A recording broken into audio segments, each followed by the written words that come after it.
1838. Cerca de Londres. En la planta baja hay luz en una de las estancias. Es el salón. En él, un hombre. ¿Lo ven? Sí. Parece escribir cerca de la chimenea. Es el único que habita la casa. Hace años que la compró. Para estar solo. ¿Y quién es? El que está escribiendo. El que nos está escribiendo la historia de Laia. En la casa no. Pero en su mente sí hay algo sobrenatural. Entremos.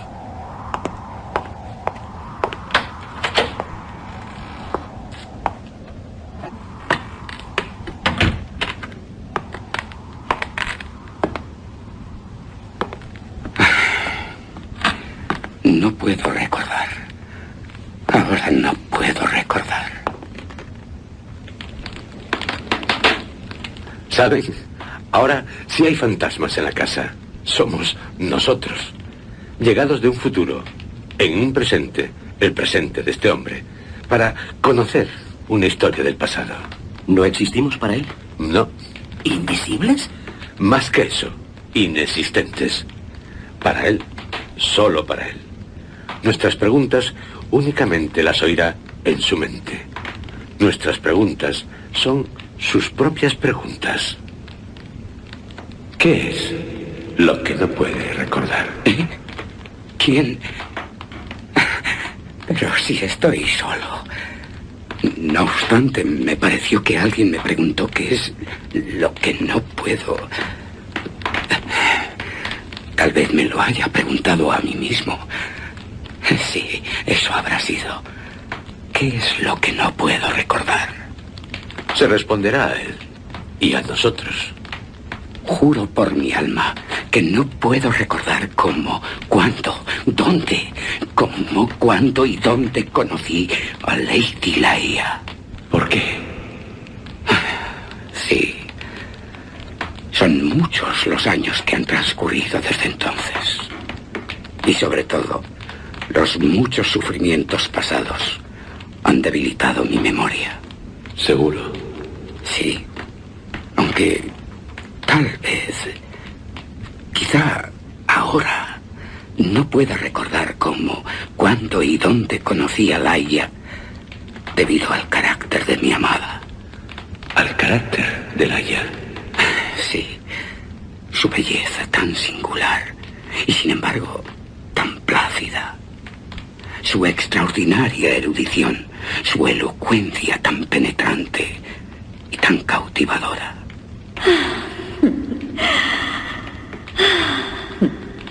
Su forma de expresarse, honda, musical.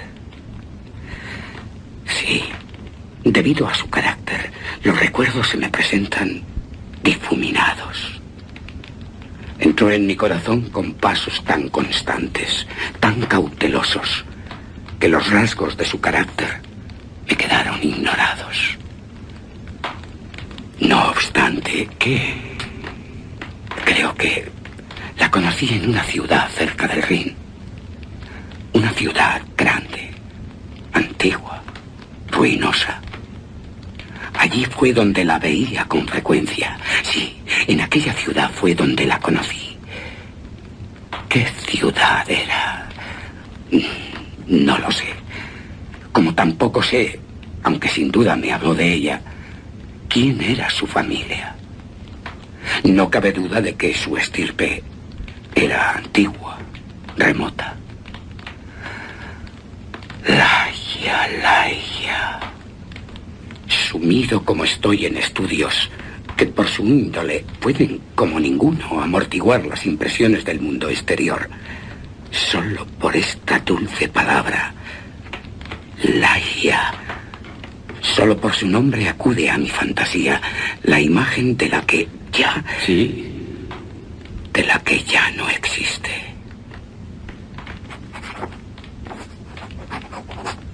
Laia. Ahora, al escribir su nombre y al disponerme a contar lo ocurrido hace mucho tiempo, resplandece dentro de mí el recuerdo de que nunca supe cómo se apellidaba. Nunca. Y fue primero mi amiga, y después mi prometida, y luego compañera de estudios, y por último mi esposa, la esposa que llenó mi corazón. ¿Y por qué cree que nunca...? ¿Fue porque traviesamente así lo quiso? ¿O para poner a prueba mi afecto por ella? El caso es que me fue vedado indagar sobre tal asunto. ¿O pudo tratarse de un capricho mío? ¿Un capricho? Una ofrenda alocadamente romántica en el altar de la devoción más apasionada. Pero el hecho solo lo recuerdo confusamente. Por lo que no es de extrañar que se haya olvidado totalmente de las circunstancias que lo originaron o acompañaron. Cierto. Y en verdad, si ese espíritu que llaman romance, si la pálida Astopet de Egipto idólatra, de siniestras alas, Sí. si alguna vez han presidido tal como dicen los matrimonios aciagos, con toda seguridad presidieron el mío. Pero hay algo muy querido por mí en el que no me falla la memoria. ¿De qué se trata? Es la persona de Laia. ¿Cómo era? Única. ¿Única? Por extraña. Laia era tal como ahora escribo. Laia era de elevada estatura,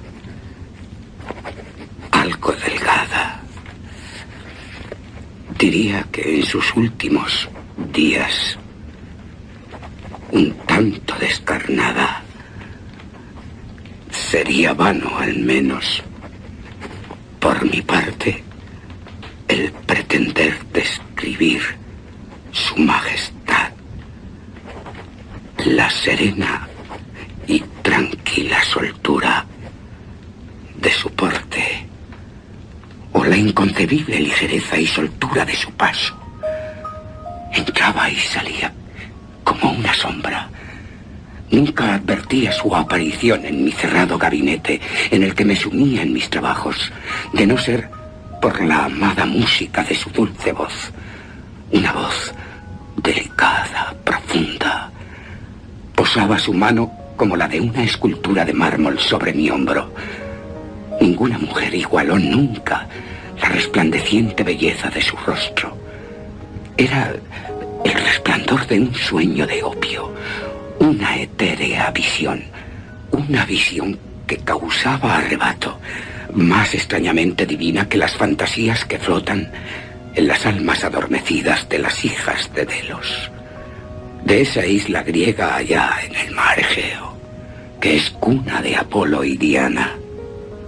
Sin embargo, sus facciones no tenían esa regularidad que nos han enseñado falsamente a adorar en las obras clásicas debidas a los paganos. Recuerdo lo que escribió Francis Bacon, Lord Verulam. Decía: no hay belleza exquisita sin algo de extraño en las proporciones. Extraño. Bacon se refería muy justamente a todas las formas y género de la hermosura, los géneros de la belleza. No obstante, aunque no veía en las facciones de Laia la regularidad clásica, sí percibía que su hermosura era en verdad exquisita, y percibía mucho de extraño en ella.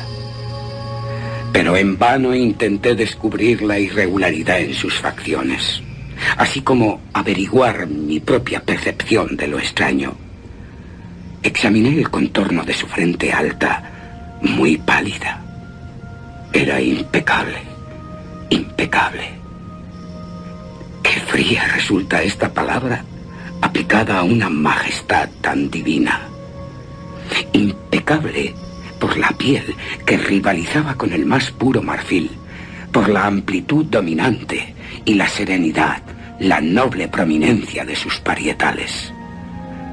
Y sus cabellos, sus cabellos, como el de las plumas de las alas de un cuervo, negros como el azabache, lustrosos, exuberantes y rizados de naturaleza, mostrando la plena fuerza del epíteto homérico que nos habla de cabellera de jacinto.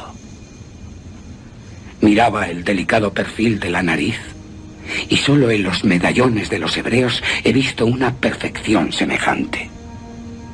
Tenía la misma superficie plena y suave, la misma tendencia casi imperceptible a ser aguileña, las mismas aletas armoniosamente curvas que revelaban un espíritu libre.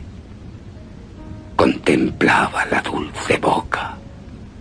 Ahí, en su boca, en verdad se veía el triunfo de todas las cosas celestiales.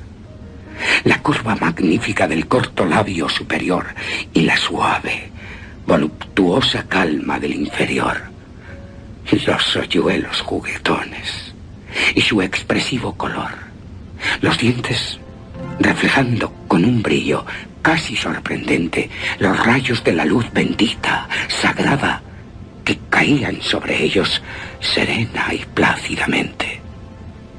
Resultaban sus sonrisas esplendorosamente radiantes. Analizaba la forma del mentón y también en él hallaba la noble amplitud, la suavidad y la majestad, la plenitud y la espiritualidad de los griegos, el contorno que el dios Apolo reveló en sueños al escultor Cleómenes, el hijo del ateniense. Y entonces miraba sus grandes ojos, los grandes ojos de Laia. Para los ojos no tenemos modelos en la remota antigüedad. Quizás también ocurriera que en aquellos ojos de mi amada yacía el secreto al cual alude Bacon. Eran, así lo creo, más grandes que los ojos normales, los que son comunes a nuestra raza, más grandes que los de las gacelas de la tribu del Valle de Nurhagat, el de la novela de Frances Sheridan. Pero solo a ratos, en los momentos de intensa emoción, de especial excitación, se hacía más notable ese rasgo peculiar de Laia. En tales momentos, su belleza era, o así a mí me lo parecía, la de los seres que están por encima o fuera de la tierra. Era la belleza de la fabulosa Uri de los turcos.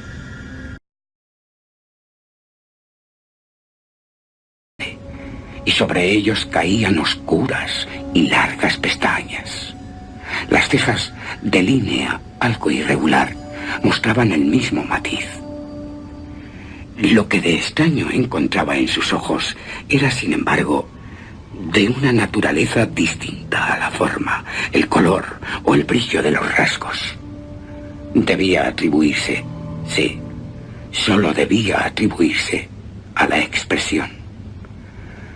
Ah, expresión. ¡Qué palabra!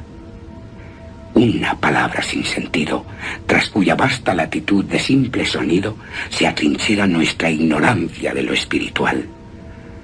La expresión de los ojos de Laia. Cuántas noches medité sobre ella. Cuántas noches de verano me esforcé por comprenderla. ¿Qué era? Me poseía la pasión por descubrirlo. Ah, aquellos ojos grandes, brillantes, llegaron a ser para mí las estrellas gemelas de Leda, y yo, el más fervoroso, el más devoto de los astrólogos para tales estrellas, Castor y Pollux, la constelación de Géminis. No hay entre las muchas anomalías incomprensibles de la ciencia psicológica asunto más atrayente y emocionante que el hecho, creo que nunca mencionado por las escuelas, de que en nuestros intentos por traer a la memoria algo largo tiempo olvidado, con frecuencia llegamos a encontrarnos al borde mismo del recuerdo, sin poder finalmente captarlo. Así, con cuánta frecuencia, en mi profundo examen de los ojos de Laia, sentí que me acercaba al conocimiento pleno de su expresión, Me acercaba así, pero acababa desapareciendo por completo. Y extraño, el más extraño de todos los misterios, encontraba en los objetos más comunes del universo un círculo de analogías con aquella expresión. Quiero decir que después del periodo en que la belleza de Laia entró en mi espíritu, morando en él como en un templo, recibía de mis muchas existencias en el mundo material un sentimiento parecido al que siempre sentía dentro de mí, despertado por sus grandes ojos, por sus grandes y luminosos ojos. Sin embargo, no podía ni puedo definir con más precisión tal sentimiento, ni analizarlo, ni tampoco contemplarlo con calma. Lo reconocía a veces al mirar una rama que crecía rápidamente, al contemplar una mariposa en las aguas de un arroyo. Lo he sentido en el océano, en la caída de un meteoro. Y también lo he sentido en la mirada de personas mayores, muy mayores.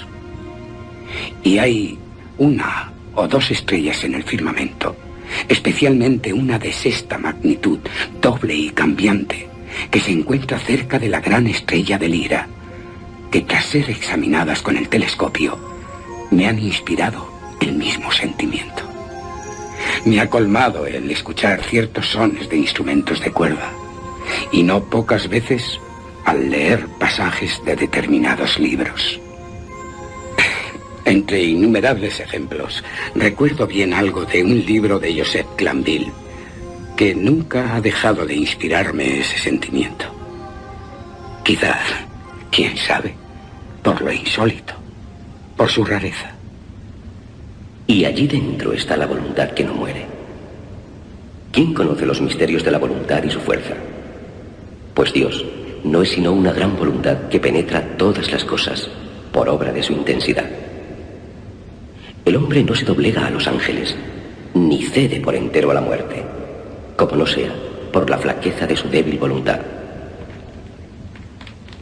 Pero con el paso de los años y tras muchas reflexiones, tal como dice haber hecho, sabrá más de Laia. Tales reflexiones me han permitido rastrear cierta remota conexión entre lo escrito por Joseph Glanville y una parte del carácter de Laia. Por ejemplo, la intensidad de pensamiento, de acción, de palabra, era posiblemente en Laia un resultado, o por lo menos un índice de esa gran voluntad que durante nuestras largas relaciones no dejó de dar otras pruebas más numerosas y evidentes de su existencia. De entre todas las mujeres que he conocido, jamás ella, la externamente serena y siempre plácida Laia, era presa con más violencia que ninguno de los tumultuosos buitres de la inflexible pasión. ¿Cómo estimaba tal pasión? No podía medir esa pasión como no fuese por el milagroso dilatarse de los ojos que me deleitaban y aterraban al mismo tiempo. Solo por eso. También por la melodía casi mágica, por la modulación, por la claridad y por la placidez de su voz tan profunda. Y por la salvaje energía, doblemente efectiva por contraste con su modo de expresarse, con que pronunciaba habitualmente sus extrañas palabras. Y respecto al saber de Laia, su saber era inmenso, como nunca lo he conocido en una mujer. ¿Sobre qué se mostraba tan erudita? Su conocimiento de las lenguas clásicas era profundo. Y en cuanto podía juzgar por mis propias nociones sobre los modernos dialectos de Europa, nunca la descubrí en falta. A decir verdad, en cualquier tema de la alabada erudición académica, que es admirada simplemente por abstrusa, ¿descubrí alguna vez a Laia en falta? No. ¿De qué modo singular y penetrante me ha llamado fuertemente la atención, solo en estos últimos tiempos, este particular detalle en el carácter de mi esposa. ¿Por qué? He dicho que sus conocimientos eran tales que jamás los hallé en otra mujer. Pero, ¿dónde está el hombre que haya recorrido toda la amplia extensión de las ciencias morales, físicas y metafísicas? No vi entonces lo que ahora advierto claramente, que las adquisiciones de la IA eran gigantescas, asombrosas. Sin embargo, me daba suficiente cuenta de su infinita superioridad para someterme con infantil confianza a su guía en el caótico mundo de la investigación metafísica, a la cual me entregué muy activamente durante los primeros años de nuestro matrimonio. ¿Qué sentía? ¿Qué sentía? Un vivo deleite. ¿Con qué sentido de triunfo? ¿Con qué extraordinario gozo? ¿Con qué etérea esperanza sentía yo cuando ella se entregaba conmigo a estudios poco frecuentes, poco conocidos? Esa deliciosa perspectiva que lentamente se agrandaba ante mí, por cuya larga y magnífica senda, no hollada, podía al fin alcanzar la meta de una sabiduría demasiado divina para no ser prohibida. Qué agudo había de ser el dolor con que después de unos años vi desaparecer mis bien fundadas esperanzas. ¿Por qué? Sin Laia. Sin Laia. ¿Qué? Sin ella, yo no era otra cosa que un niño hundido en la ignorancia, en la oscuridad. Solo su presencia, sus lecturas, podían arrojar vívida luz sobre los muchos misterios del trascendentalismo en que estábamos sumidos. Privadas del radiante brillo de sus ojos, las páginas, las letras, suavemente doradas, se tornaron más opacas que el plomo saturnino. Sus ojos brillaron cada vez con menos frecuencia sobre las páginas que yo estudiaba. ¿Por qué? Laia cayó enferma.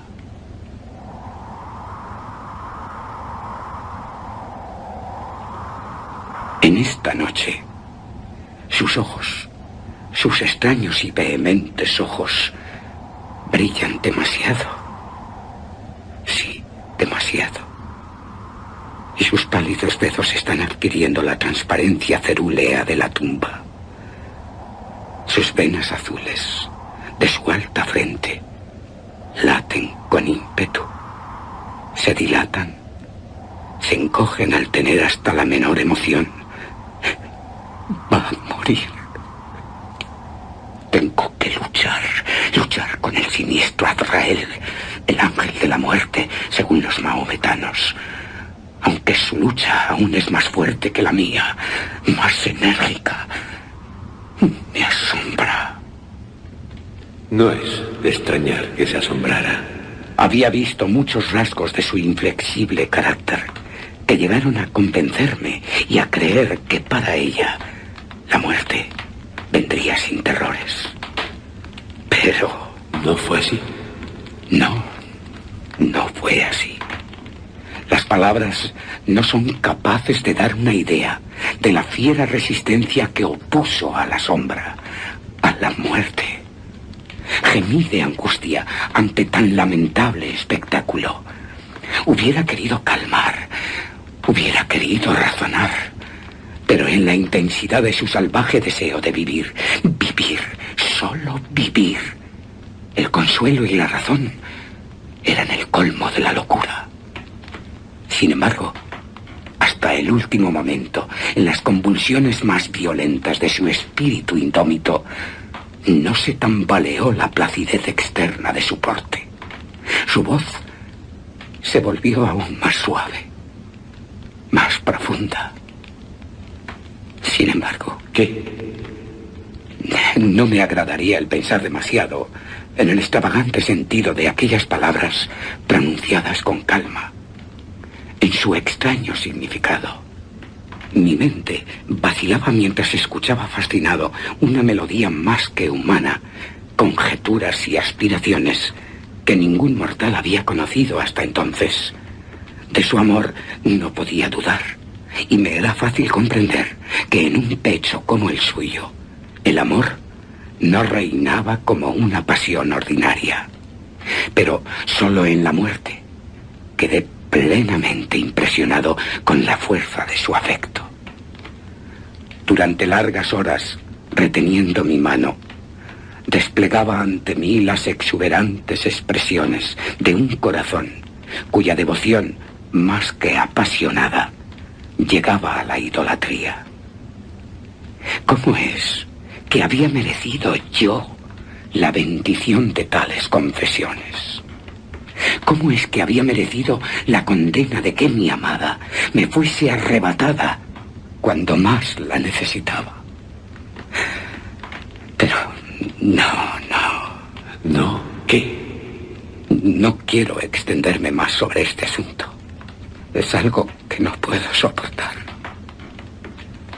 Solo diré que en el abandono más que femenino de la illa al amor, desde luego que inmerecido, todo conferido sin ser yo digno, reconocí el principio de su ansioso, de su ardiente deseo de vida, de la vida que se le escapaba tan velozmente.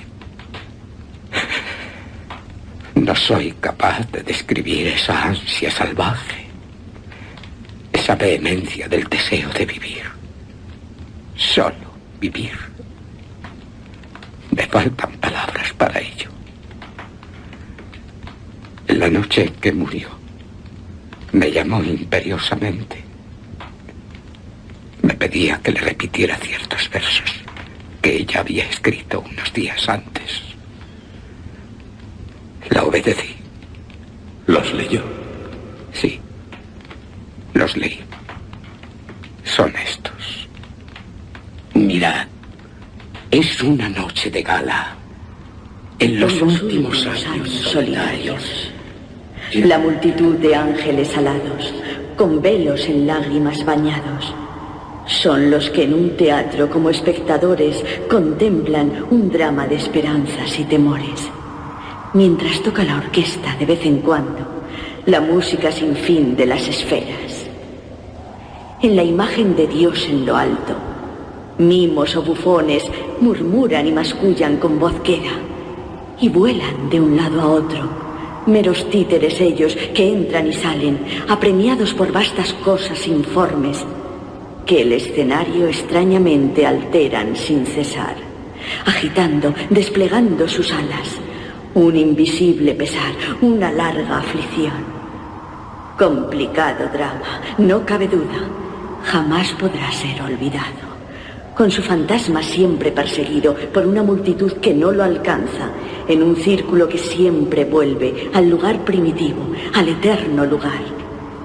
Y mucho de locura, y más horror, el alma de la intriga. Pero ved, entre los mimos en tumulto, una forma se arrastra, se insinúa.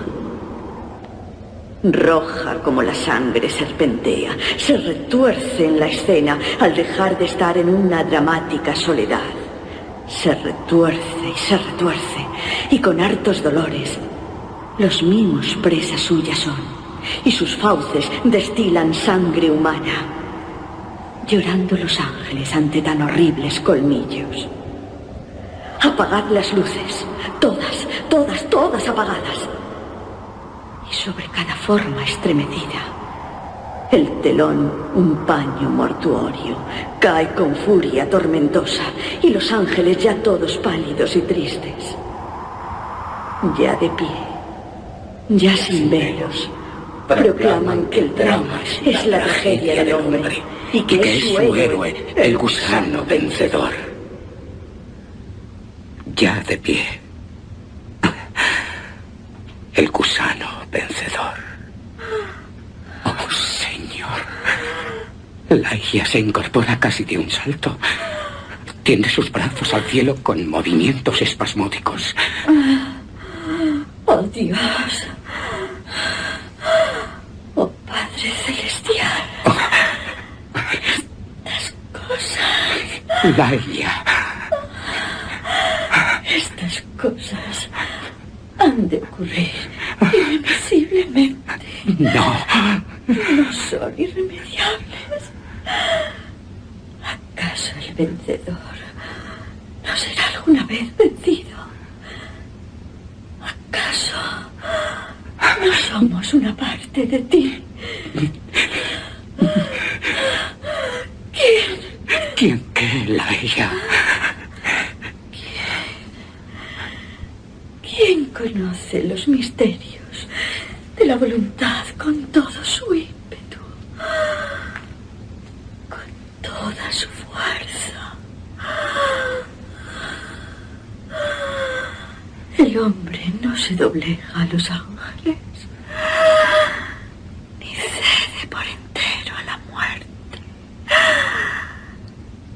como no sea por la flaqueza de su débil voluntad. Está agotada. Deja caer sus blancos brazos. Cae de nuevo sobre su lecho. Su lecho de muerte.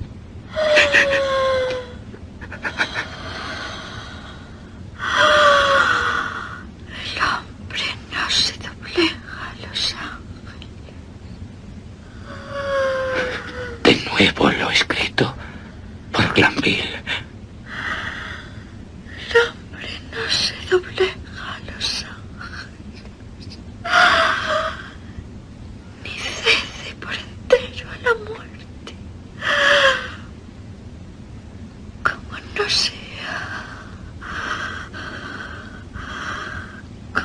sea por la flaqueza,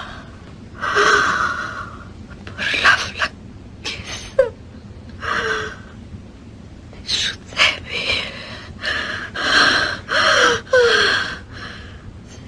débil voluntad. Laia.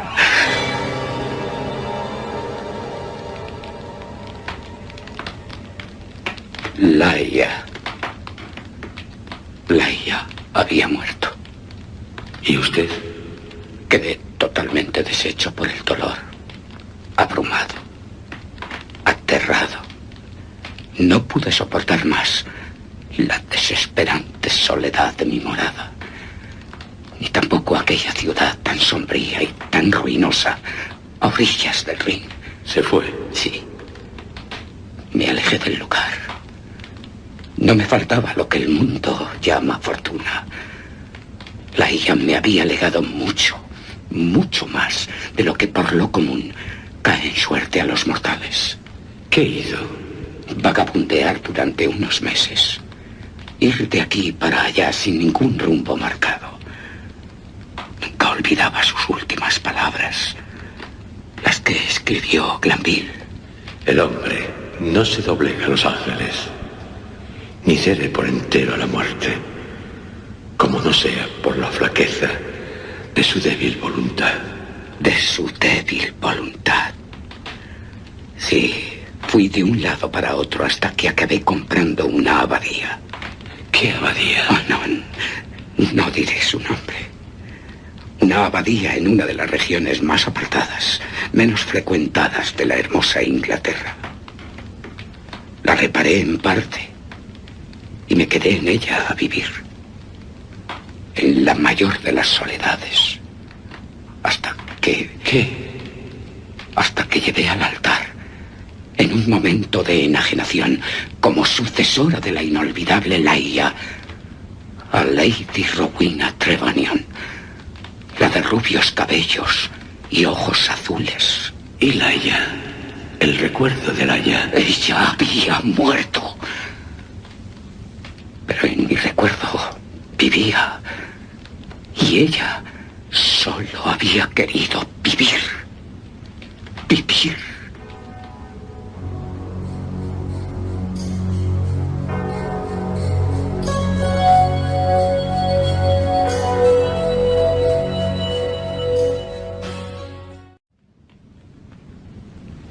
Dijo haber comprado una abadía en una de las regiones menos frecuentadas de Inglaterra.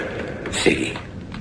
La sombría y triste grandeza del edificio, cuyo nombre no diré. El aspecto casi salvaje del terreno en que se levantaba. Los numerosos recuerdos melancólicos y venerables relacionados con ambos parecían estar acordes con los sentimientos de abandono total que me habían llevado a esa remota y agreste región del país. Sin embargo, aunque la parte exterior de la abadía, invadida por el musgo, sufrió pocos cambios, no así su interior. ¿Qué hizo en él? Me entregué con una perversidad infantil y quizá con la débil esperanza de aliviar mis penas, a desplegar en su interior magnificencias más que reales. Algo extraño, dado su carácter. Sí, sí. Pero incluso desde mi infancia, reconozco haber tenido inclinación por semejantes extravagancias. Extravagancias a las que volví para intentar aliviar mi dolor. ¡Ay!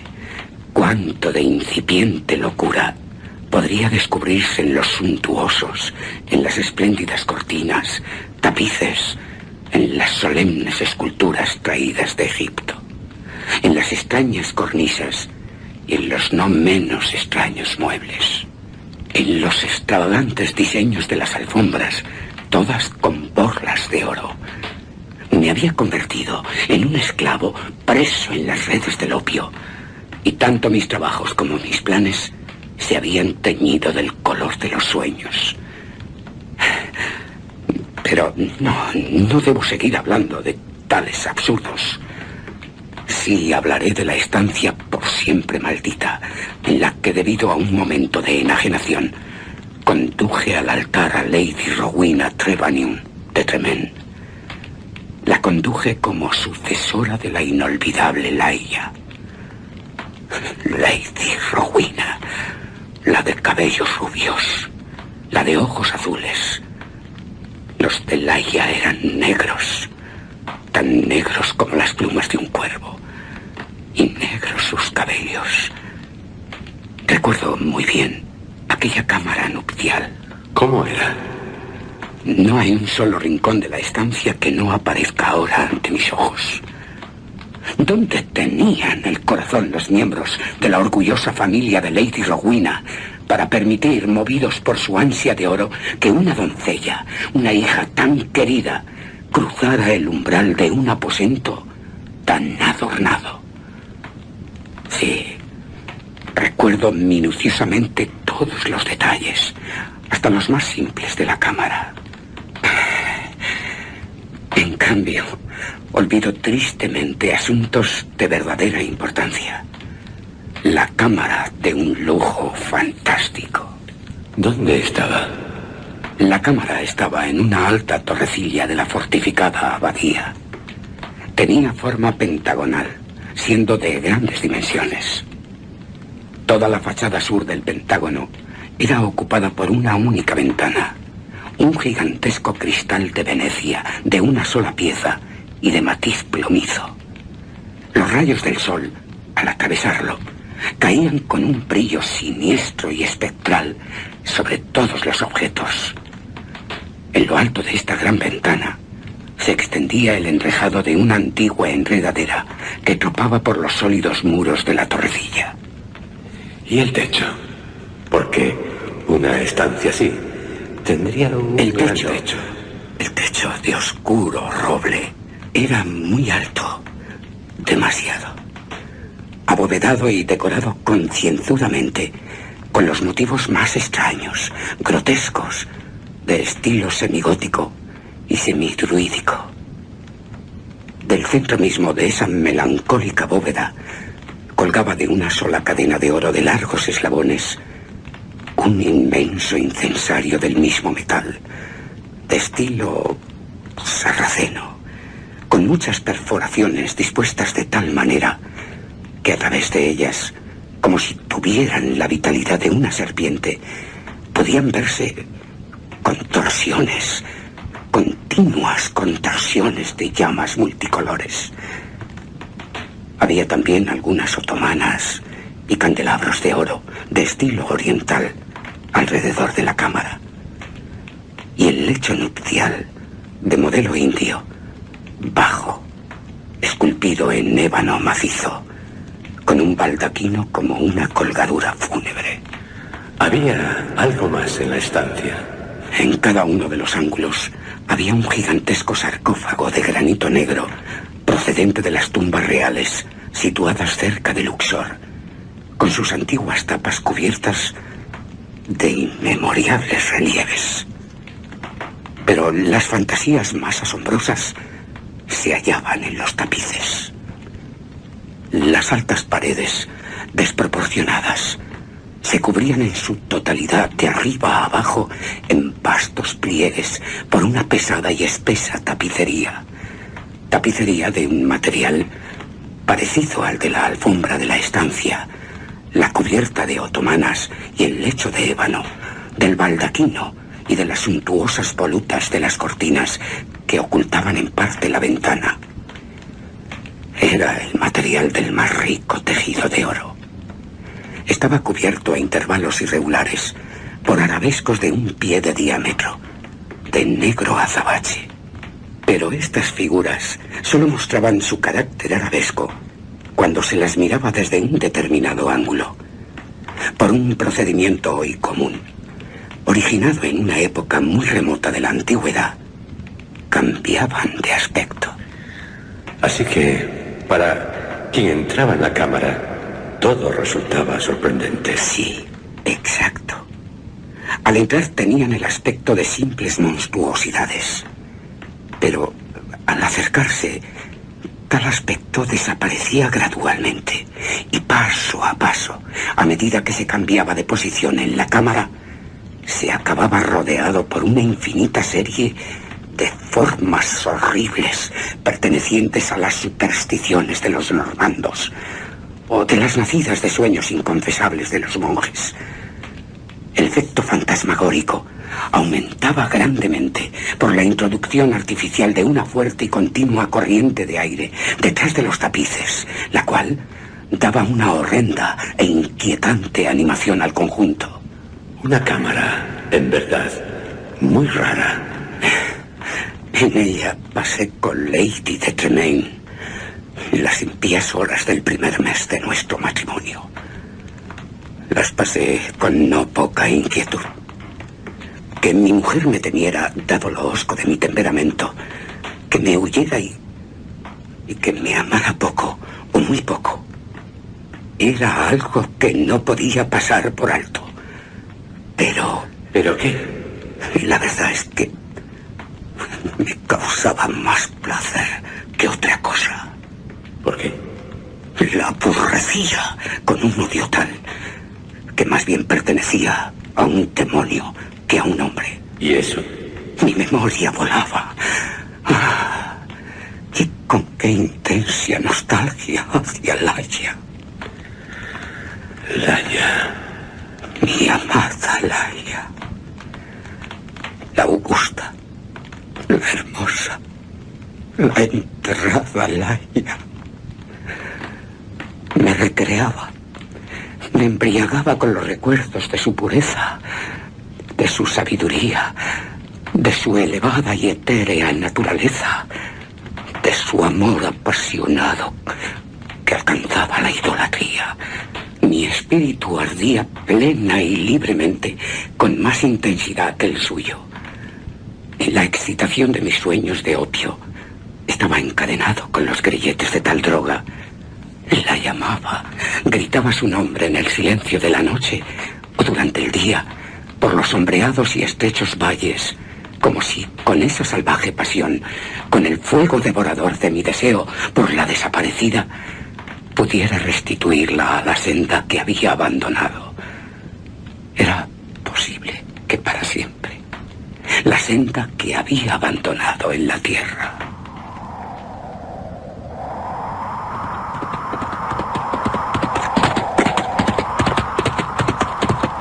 ¡Laia! ¿Dónde estás? No puedo vivir sin ti. Es cierto que has muerto para siempre. Oh, no, te necesito. Ver tus grandes ojos negros, sentir tu suave piel, oler el aroma de tus cabellos. ¡Laia! ¡Laia! ¡Vuelve, Laia! ¡Vuelve, Laia! ¡Laia! ¡Laia!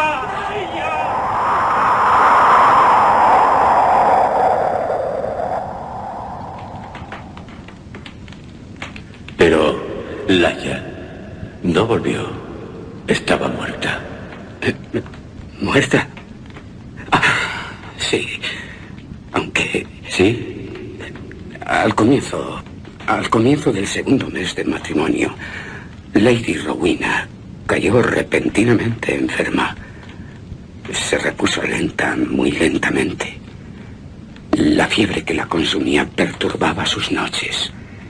Y en su inquieto estado de semisueño, decía cosas extrañas. Oigo. Sí, oigo. Alguien se mueve. Fuera de la cámara. Y aquí dentro de ella. Alguien entra y sale.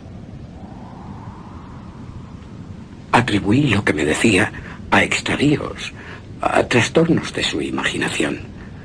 También pudo ser que la caótica decoración de la cámara influyera en ella.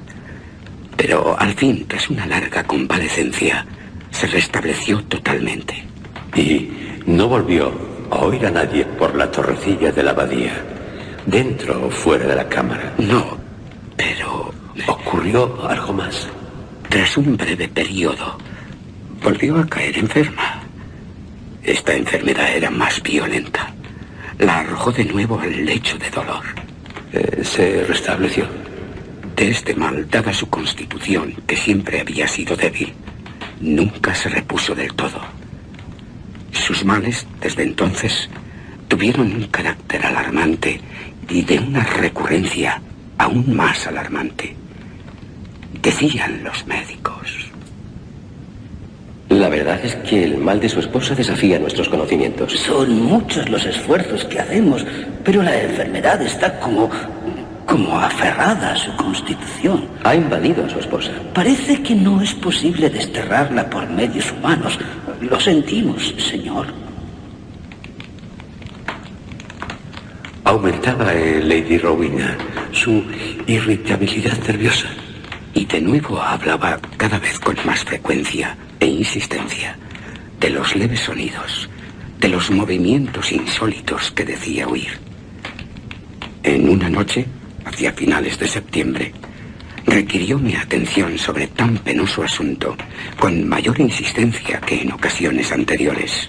Acababa de despertar de un sueño inquieto. Mientras, yo había estado observando, ansiosamente por una parte y con terror por otra, los gestos, los espasmos de su demacrado, descarnado rostro. Me senté junto al lecho en una de las otomanas de la India. Lady Rowena se incorporó a medias y habló con un susurro angustioso bajo de los sonidos que decía estar oyendo, que yo no podía oír, de los movimientos que veía y que yo no podía ver. Nada oigo y nada veo. No. ¿Cómo es posible? Sí, ahora mismo. Ese ruido. Será el viento. El viento corre veloz tras los tapices. Esos suspiros que dices oír. Sí, es el viento. No, el viento no. Y las leves variaciones de las figuras de la pared son tan solo los naturales efectos de la habitual corriente de aire. No, no. No. Yo también dudo. Y por la palidez que se extiende por su rostro, son inútiles mis esfuerzos por tranquilizarla. Parece que está a punto de desmayarse. Si tuviera... Ya sé dónde hay una botella de vino ligero. Es el que le prescribieron los médicos. Haré que beba algo de él. ¿Qué es? Bajo el incensario. Acabo de sentir como algo perceptible, pero invisible. me ha rozado levemente. Y sobre la alfombra dorada, en el centro mismo del lujoso brillo que arroja el incensario, hay una sombra. ¿Quién? Una sombra vaga, indefinida, de aspecto angélico. Oh, no puede ser. No es posible que se trate de la sombra de alguien espectral. Estoy perturbado por la fuerte dosis de opio que he tomado. Todo esto es absurdo. No le diré nada a Rowena. Te hará bien. Bebe. Es el vino que te han recomendado los médicos. Deja que moje en él tus labios. Estoy mejor. Yo misma lo tomaré. Dame la copa. Siéntate. Bebe. Pero que percibo un paso suave, muy suave en la alfombra cerca del lecho. Y ahora, mientras Rowena alza la copa hasta sus labios, estaré soñando. Veo que caen en la copa como si un surtidor invisible las vertiera. Unas gotas, unas grandes gotas de un líquido brillante del color del rubí. 3, 4. Oh, no es posible. ¿Y Lady Rowena? Sí, yo lo vi. No ocurrió lo mismo con Rowena. ¿Qué hizo? Bebió el vino sin vacilar. ¿Y usted no le dijo que...? Me abstuve de hablarle de algo que consideré como debido a una excitada imaginación como estaba la mía.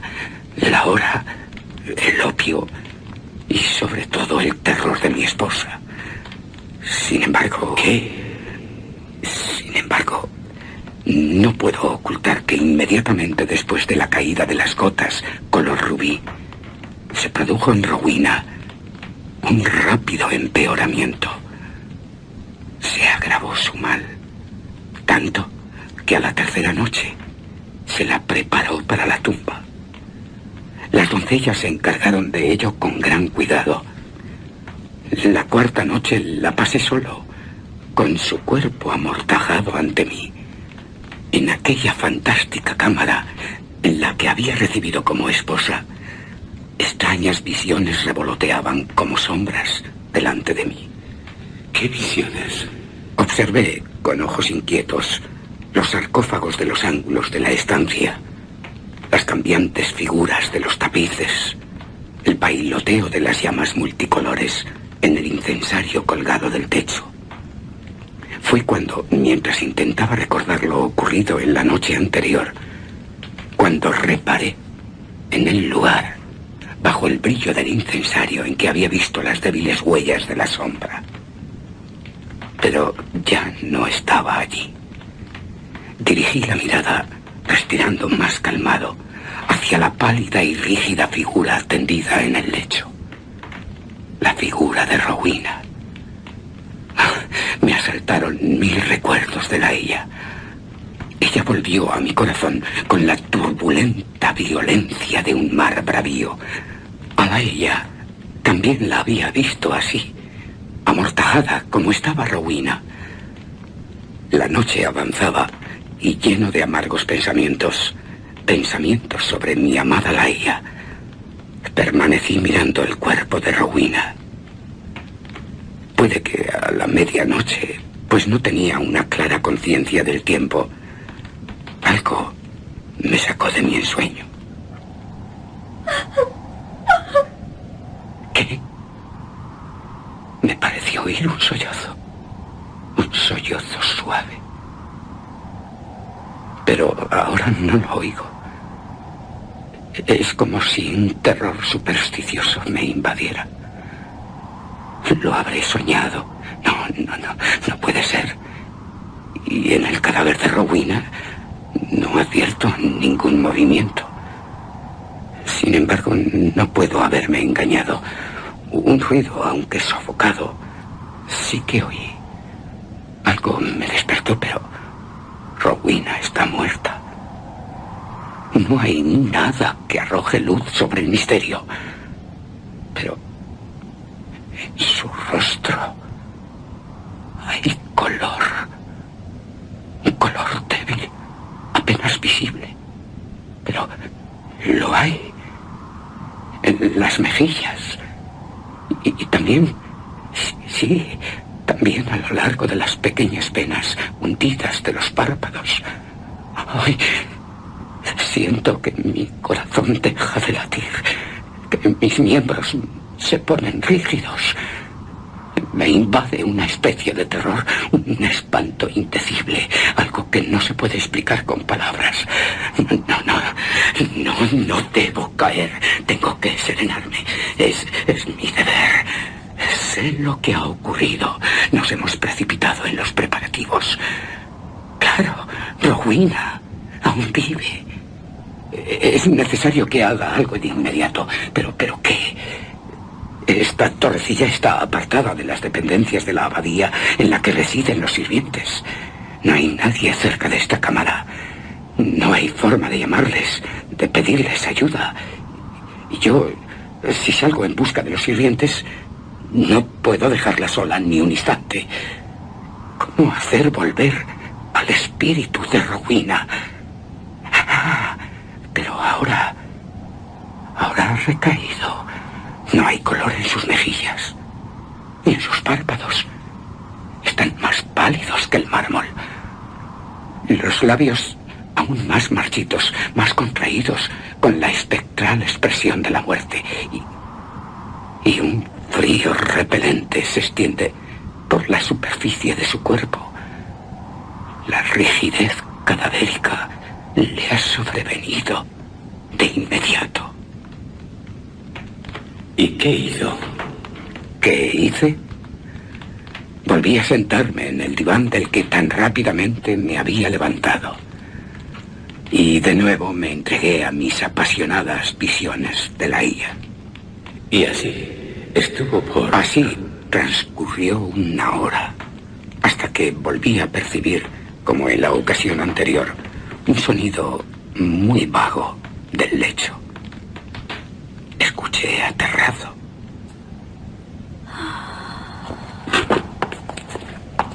Rowena.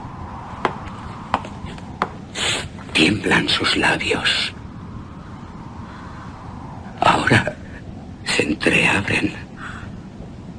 Descubren sus brillantes dientes nacarados. Oh, un profundo espanto me está dejando estupefacto. Siento que mi vista se nubla y que mi razón se extravía. Tengo que recuperar el ánimo. Algo de color hay en su frente y en las mejillas, también en la garganta.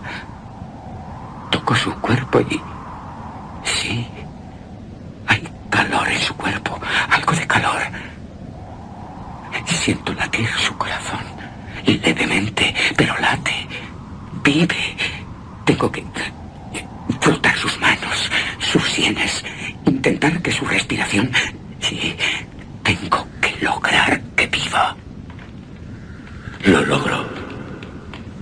Todo lo que hice fue en vano. Utilicé lo que sabía por experiencia y por las lecturas, pero... de repente el color huyó de su rostro. El corazón dejó de latir y los labios volvieron a marchitarse y contraerse. Todo el cuerpo volvió a estar frío, lívido, rígido. Y yo, sí, volví a pensar en Laia. Pero otra vez llegó a mis oídos un leve sollozo desde el lecho de ébano. No, ¿para qué relatar cómo una y otra vez, hasta cerca del alba gris, se repitió tan dramática resurrección? Cómo cada espantosa recaída terminaba en una muerte aún más aparente, irremediable. Cómo cada agonía tuvo el aspecto de una lucha con algún enemigo invisible. Y como cada lucha era seguida por no sé qué extraño cambio en el aspecto del cuerpo. Así que, Rowena... No se precipite. Transcurrida casi toda la noche, Rowena de nuevo se movió. Rowena. No, otra vez no. No, si has de volver a caer en una muerte espantosa. Se mueve. Se mueve con más vigor que antes. Con más fuerza. Los colores de la vida cubren su rostro. Pero yo hace tiempo que he dejado de luchar. Ya no sé qué puedo hacer. Y ahora no puedo moverme. Estoy líquido sentado en la otomana. No puedo moverme. Preso e indefenso de un torbellino de emociones violentas. Muy violentas. Creo que el pavor es lo menos terrible. Lo menos terrible. Siguen fluyendo los colores. Lo hacen con inusitada energía. Sus miembros se relajan. De no ser por los párpados que siguen muy apretados. Y las vendas y paños. Creería que ha logrado quitarse las cadenas de la muerte. Rowena se está levantando. Deja el lecho. Si dudaba de que estuviera viva. Sí, pero no, es inconcebible. ¿O es realmente cierto lo que estoy viendo? Con débiles pasos, con los ojos cerrados, como si estuviera perdida en sueños, avanza, osada, atrevidamente, hacia el centro de la cámara. No puedo moverme ni temblar. Soy como una piedra fría, muy fría. Y pienso tan locas ideas. Ideas sobre el aire, la estatura y el porte de esta figura amortajada. ¡Oh, qué desorden en mis pensamientos! Es de verdad Rowena. Rowena viva, quien está ante mí. Ella, Lady Rowena Trevanion de Tremaine, la de los cabellos rubios y ojos azules. ¿Por qué lo dudo? La venda ciñe su boca. ¿Puede no ser la boca de Lady Tremaine? Y esas mejillas, como las rosas, a plena luz del día. Sí, pueden ser ciertamente las hermosas mejillas de la viviente dama de Tremaine. El mentón, con sus hoyuelos, como cuando no estaba enferma, pueden no ser el suyo. ¿Acaso es que ha crecido durante su enfermedad? ¡Qué locura se está apoderando de mí! Ahora, de un salto ante ella, la toco y se estremece a mi contacto. No. Deja caer de la cabeza las vendas que la envuelven. Y su cabello ondeando, largo y desordenado, como una enorme masa de pelo, se desploma. Es negro, tan negro como las plumas de las alas del cuervo de la medianoche. Negro.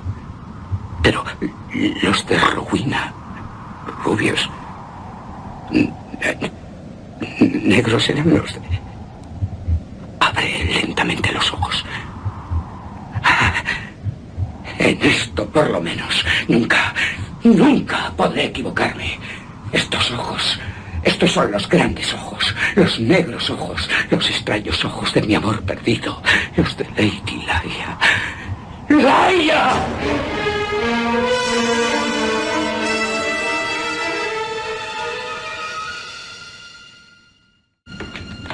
¡Laia! Laia sigue viviendo en él.